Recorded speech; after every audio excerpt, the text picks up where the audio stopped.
Hi అండి, నమస్తే. నేను మీ Vandana. Welcome back to this is by Vandana YouTube channel. ఈ వీడియో అయితే మీకు ఖచ్చితంగా యూస్ఫుల్గా ఉంటుందండి. మామిడికాయ పులుపు చాలామందికి ఇష్టంగా ఉంటుంది.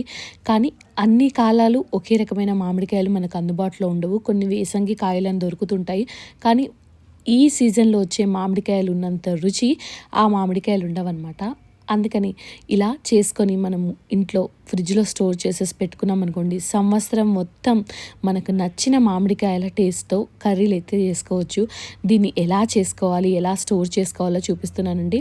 ఇవి మా పెరట్లో మామిడి చెట్టుకు కాసిన కాయలన్నమాట. వీటినైతే నేను ఒక 10 వరకు తీసుకున్నానండి. ఈ 10 వరకు తీసుకొని వీటన్నిటిని వాటర్లో వేసి ఒక గంట పాటు నానబెట్టి పెట్టుకున్నానండి. ఎందుకంటే ఏదైనా జీడి లాంటిది ఉంటే పోతుందని. తర్వాత వాటర్ నుంచి బయటకు తీసి కాసేపు ఆరనిచ్చిన తర్వాత మళ్ళీ పొడిగుడ్డతో తుడిచి ఇలా ముచ్చినైతే నేను కట్ చేశానండి. అలాగే దీనిపైన ఉన్న స్కిన్ని కూడా నేను పీల్ ఆఫ్ చేసేసాను. పీల్ చేసేసిన తర్వాత ఇవన్నీ మనము కంపోస్ట్లో వేసుకోవచ్చు, లేదు అంటే మీరు పడేయచ్చండి. నాకైతే కంపోస్ట్లో వేసుకుంటే యూస్ఫుల్గా అనిపిస్తుంది. అలాగే దీనిపైన పొట్టుపైన కూడా కాస్త ఉప్పు వేసుకొని తినారనుకుంటే చాలా బాగుంటుంది అనమాట.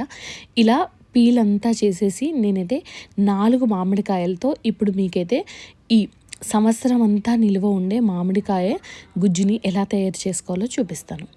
ఇవన్నీ తీసుకున్న తర్వాత వీటిని పక్కన పెట్టేసేయాలండి. ఎక్కడ కూడా తడి అన్నది అస్సలు తగలకూడదు. తడి ఉంది అంటే ఇదైతే ఖచ్చితంగా సంవత్సరం అయితే ఆగదండి, త్వరగా పాడిపోతుంది. అందుకని ప్రతి కాయను నీట్గా క్లాత్తో తుడిచి మొత్తం పొట్టంతా తీసేసి మన చేతులు కూడా శుభ్రంగా ఉంచుకున్న తర్వాతే ప్రాసెస్ అంతా చేయాలి. ఇక్కడ నేను మామిడికాయను తురుముకోవడానికి అని చెప్పి దీన్ని అయితే వాడుకుంటున్నానండి. దీనికి 3-4 రకాలుగా హోల్స్ అయితే ఉంటాయి. కానీ ఏదైతే పెద్దగా ఉంటుందో హోల్, దాని సైడ్ నుంచి అయితే మనం తురుముకోవాలండి. సన్నగా ఉన్నది తురిమామనుకోండి చాలా గుజ్జు మెత్తగా అయిపోతుందనమాట. అలా కాకుండా ఉండడం కోసం నేనైతే ఇలా కొద్దిగా లావుగా ఉన్న సైడ్ నుంచి అయితే వాడుకుంటున్నానండి. ఇలా అంతా తురిమేసుకోవాలి.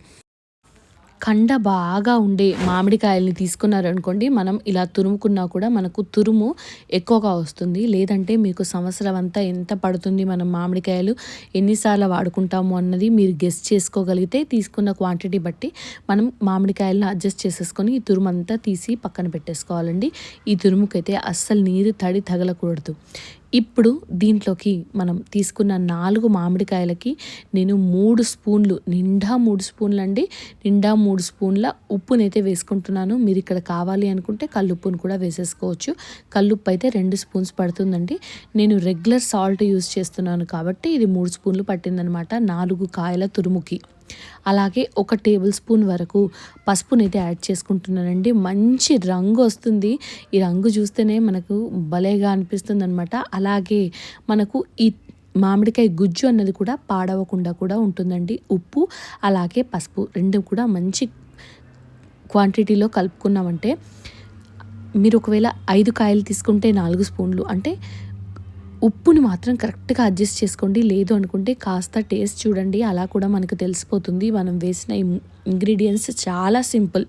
ఉప్పు పసుపు 3:1 రేషియోలో నేనైతే కలిపేసుకున్నాను. మంచిగా అంతా మిక్స్ చేసుకున్న తర్వాత దీన్ని ఎయిర్ టైట్ కంటైనర్లో పెట్టేసుకొని నేనైతే ఫ్రిడ్జ్లో అయితే పెట్టుకున్నానండి. లేదు అంటే మీరు జిప్ లాక్లో వేసి డీప్ ఫ్రిడ్జ్లో పెట్టుకుంటే సంవత్సరం అంతా నిల్వ ఉంటుందండి. డీప్ ఫ్రిడ్జ్లో మనము గ్లాస్ కంటైనర్స్ కానీ స్టీల్ కానీ పెట్టకూడదు. అందుకని జిప్ లాక్లో పెట్టుకున్నారనుకోండి, కవర్లో మనకు సరిపోతుందనమాట. మనకు ఏ రోజు ఎంత క్వాంటిటీ కావాలో అంత క్వాంటిటీని బయటకు తీసుకొని మిగిలినంతా మళ్ళీ జిప్ లాక్ కవర్లోనే పెట్టేసి స్టోర్ చేసేసుకోవచ్చు. లేదా ఇలా ఎయిర్ టైట్ కంటైనర్లో పెట్టేసుకుంటే ఒక 5-6 నెలలు కూడా పాడవకుండా ఉంటుంది. చాలా సింపుల్గా ఇలా గుజ్జునైతే రెడీ చేసేసుకోవచ్చు. వీడియో నచ్చితే లైక్ చేయండి.